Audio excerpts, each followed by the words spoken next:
Hi there, Brent Rice from Safe Work NZ. We're wet out there today.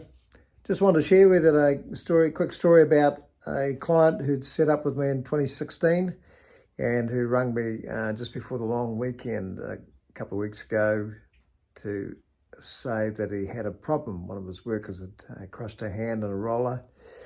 He was over in the Gold Coast, supposedly on holiday. So we quickly set out a game plan. I was at the site 6:30 the following morning. By 8:20, Worksafe NZ had been notified about the incident. By 10:15, we'd had 3 emails to the Worksafe inspector.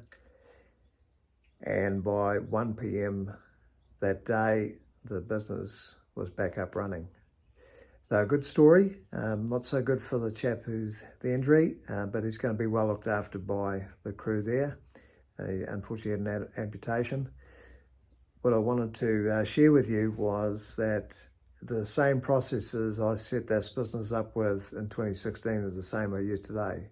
They're simple, they're effective, and they pass the test. Don't get caught out. Make a decision. Let's have a chat, and let's see what we can do for you. Cheers now.